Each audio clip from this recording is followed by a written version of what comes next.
Story 1. AITA for saying I didn't choose my family. My dad and stepmom tried to erase my mom's memories and wanted I treat stepmom as replacement. I'm 17 female and I lost my mom when I was 6. My dad remarried when I was 8, and I've never been close to my stepmom. She's been in our lives for 7 years now, and despite us all getting along okay in the beginning, it was never the same. My dad was about to propose and he asked me how I felt about his wife becoming my new mom and her kids becoming my new siblings. I straight up told him I didn't want a new mom. If that's the reason he was marrying her, I didn't want any part of it. I was firm with my answer. And I told them I couldn't replace my real mom with anyone, no matter how much they wanted me to. My stepmom then asked her kids the same thing, and they said yes. They were fine with having a new mom. When my dad and stepmom asked me again, I repeated my answer. I didn't want her to be my mom, and if that's why they were getting married, I wouldn't be a part of it. They ignored my feelings and went ahead with the marriage anyway. It stung, but I kept my distance and avoided any involvement in the wedding, especially when they asked me to give a speech about accepting her as my new mom. The audacity! I get along with my step-siblings, but there's always been this invisible barrier between us. They treat us like one big happy family, but I see it differently. To me, it's always been a blended family, not a single whole one. My nuclear family was my mom, dad, me, and that can never be replaced. This tension came to a head when I asked my dad and stepmom if I could keep a photo of my mom, my dad, and me before she died in the living room. They said no, and their kids were upset about it. To make things even more complicated, my dad and stepmom keep calling me their daughter. She insists on being called mom by me, and he supports this, even though I've never called her that. I've always called her by her first name, and when people ask, I refer to her as my dad's wife, never my mom. They've tried to force this new family narrative on me more times than I can count, but I've stood my ground, even though it's caused a lot of tension. A few nights ago, my step-siblings were discussing how great it was that they got to choose their family, and they brought up how I didn't fully embrace the wedding the way they did. I told them they might have chosen their family, but I didn't. They denied it. So I clarified that my dad had tried to force me to accept their mom as my new mom, and I just couldn't do it. My stepbrother, the youngest, got upset and asked why I didn't want to choose them. I told him I already had a mom and their mom would never be her. They didn't get it. My dad and stepmom were furious, and we haven't spoken since. My stepmom also lost her husband when she was pregnant with my stepbrother, and they never talk about him. In fact, they've erased any trace of his existence from their home. One time, I made a comment about our lost parents, and I was told to drop it. My step-siblings don't even think of their biological dad as part of their story. They've erased him from their memories, just like they want to erase my mom from mine. So, am I the a-hole for standing up for my feelings and not accepting my stepmom as my mom? Top comments. Not the a-hole. You didn't choose this family. Your dad asked for your thoughts on the marriage, and they ignored you. That's not how family should work. It seems like your dad and stepmom are avoiding dealing with their grief and trying to force new family dynamics in a way that disregards your feelings. Not the a-hole.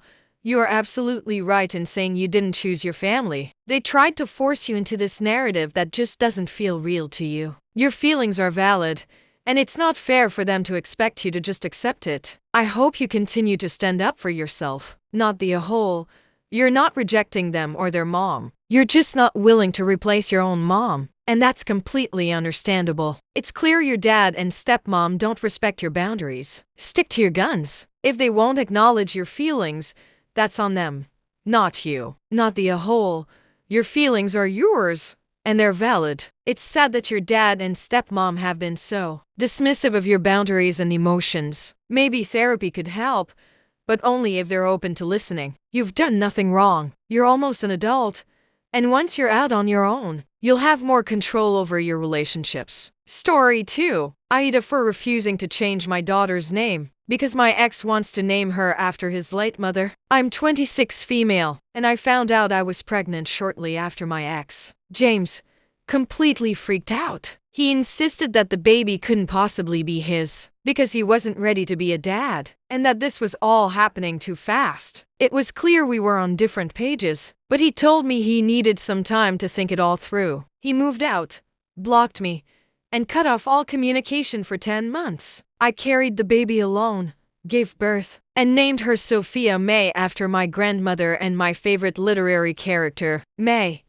because it reminded me of the strong women in my life. Sophia was born without James there. I named her Sophia because it's elegant and timeless, and May because it's after my grandmother, a woman who shaped so much of who I am. After 10 months of silence, James suddenly reached out. He told me he waited this long because he wasn't sure how far along I was when we were together. He said he thought I might have had the baby by now. I told him no, she's only 5 months old. And yes, he'd missed out on all of it. James mentioned he was planning on sorting out custody, but we haven't had the discussion yet. He's made it clear that he's not happy with her name. He said, "Sophia May sounds old and stuffy," a comment that felt like a punch in the gut. He insists that he wants to name her Mary, after his late mother, who passed away in 2019. He said it must be the first name, and that I can either keep Sophia or May as the middle name. I felt sick to my stomach. I hate the name Mary, not just because of how it sounds, but because of the baggage attached. I never liked his mom, but I didn't say that to him. I made it very clear that I would not be changing her name. I stood my ground and told him I had already named her. He then went on a tangent about how, if we're going to co-parent, I have to start learning to compromise, and how unfair it was that I got to choose both her first and middle name on my own. He argued that if he had been there, he would have been able to contribute to the decision. I pointed out that if he hadn't blocked me for nearly a year, maybe he would have had a say before she was born. He accused me of being petty and said that I was using this as a way to punish him, but he could undo the past. I told him that the past was him leaving me pregnant and alone, so I wasn't sure how he could expect me to just overlook it all. James also threw in the fact that he was willing to let Sophia keep my surname, Smith, instead of his. He claimed that this was proof of how he'd already compromised with me, as if that made up for him abandoning me. I told him again that I would not be changing her name, and that if he wanted to have a say in her life, he'd need to take it up with a lawyer. He got mad and said that I was being unreasonable, but I just couldn't bring myself to care. This isn't about names, it's about the fact that he didn't show up when I needed him, and is now acting like he's entitled to all these rights. If he truly cared, he wouldn't have disappeared for 10 months. Top comments: "Not the a hole. Are you kidding me? This guy was gone for 10 months. And now, his first action when he comes back is to make demands about the name? He had plenty of time to be involved before Sophia was born, but chose to bail. He can't just waltz in and try to call all the shots. His timing is beyond messed up. And the fact that he's asking for things now shows he hasn't learned anything about responsibility. Not the a hole. It's absolutely insane that after 10 months of radio silence, he's trying to come back and act like he gets to control everything. He was late to the party, and now expects to change the name of your daughter that you've been raising alone. The name is your choice, and you have every right to decide that for your child." James clearly doesn't understand the gravity of what it means to be there for your child. He's not entitled to anything. Not the a hole.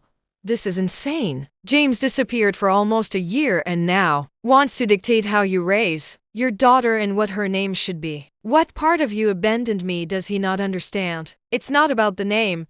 It's about him not being there when you needed him. And now he's acting like he can just waltz in and fix everything. You're doing the right thing by standing firm. Not the a hole. You're so far from being the a hole here. If he wanted to have a say in her name, he should have been there when it mattered. It's incredibly manipulative of him to act like he's in control now. His actions or lack thereof speak volumes. If he's serious about co-parenting, he should have shown up sooner. You don't have to give in to him just because he's trying to make himself feel better. Your daughter's name is not a bargaining chip. Story 3. AITA for telling my sister it's not my responsibility to help her when she keeps messing up. I'm 29 female and I have a sister, Emma, who is 27. To put it bluntly, we've never been close. Growing up, I always found her insufferable. She was always pushing me to share my stuff, and I didn't want to. I remember this one time, When I was about 15, a friend gave me the Simpsons PS2 game for my birthday. Emma begged to play, and I reluctantly let her. She broke it again. This was the third game she'd destroyed of mine. So I told her flat out, "You need to buy your own things. I'm done lending you stuff." She was furious and called me a bad sister. I told her I wasn't the one who kept breaking my things and that she needed to be more responsible. It caused a huge rift between us, and she said I was selfish and unfair. Honestly, I didn't care at the time. After that, our relationship was pretty rocky. When I finally moved out, things improved slightly, but I still kept her at arm's length. We were just too different, and I didn't trust her to respect my boundaries. Then, when Emma was 18, she got kicked out of college. She begged to move in with me instead of going back to our parents' house, but I wasn't having it. I didn't want to live with her. I felt like she needed to learn responsibility on her own, and my parents agreed. She got back on her feet eventually, but things started spiraling again. She got into a relationship with a guy who was a total jerk. I didn't like him from the start. She knew he was trouble but still chose to be with him. I was annoyed but didn't interfere. Then, she met Jason, the father of her 3 kids. It was obvious from the start he wasn't the right guy for her. He was a deadbeat with a history of abandoning his other kids. Emma even admitted to having doubts about him, but still, she went ahead and had 3 kids with him. Over the years, he's left her with nothing but broken promises and financial struggles. I told her she needed to stop making excuses for him, but she didn't listen. Now, she's completely broke. She asked if she could move in with me again, along with her 3 kids. She also wants me to help financially while she gets back on her feet. I told her I couldn't do that. She said, "You're supposed to be my sister. Why can't you help me out when I need it most?" Then, she tried to manipulate me by saying I needed to cut ties with my colleague Jessica, a fake name, because Jessica's ex is one of Jason's other baby daddies. I told her I wasn't going to let her mess with my work life just because of her poor decisions. Emma then claimed I was picking a colleague over her, and that I wasn't being a good sister. I told her it was not my responsibility to bail her out when she made the decision to stay with a guy who's never going to be a reliable father. I told her she needed to own up to her actions and learn how to take responsibility for her own choices. She was livid. She accused me of kicking her when she's down and said I was the worst sister ever. Honestly, I just felt exhausted. She's been making bad choices her whole life, and now she expects me to clean up the mess. I don't feel like it's my job to fix her mistakes anymore. Top comments. Not the a hole.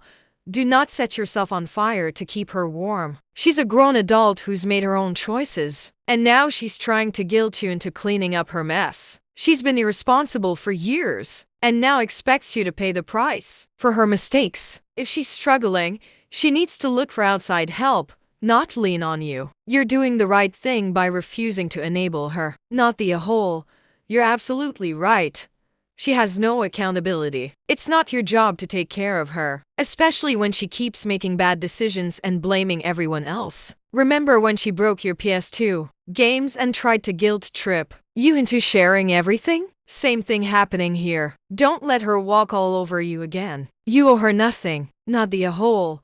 I feel bad for her kids, but honestly, she should have seen this coming. She knowingly got involved with a man who was already a deadbeat. She should have planned ahead, saved money, or at least considered the consequences before having 3 kids with someone who was never going to stick around. Now she expects you to clean up her mess? Absolutely not. You're not responsible for her choices. Not the a hole. She's been making poor decisions for years, and now she wants you to step in and fix everything? I don't think so. The fact that she's blaming you for not being a good sister is just manipulation. She's had multiple chances to take responsibility for her actions, but she's choosing to rely on you instead. You're not obligated to help her, and if she wants help, she should look into social programs or talk to a counselor. You've done enough. Not the a hole. Honestly, the fact that she's demanding help from you after everything she's done is outrageous. She's made choices that have led to her current situation, and now she's turning it around to make you feel guilty for not bailing her out. You're not the one who's made a mess of your life, she has. Don't let her guilt trip you into doing something you don't want to do. Your boundaries are important, and it's time she learned that lesson.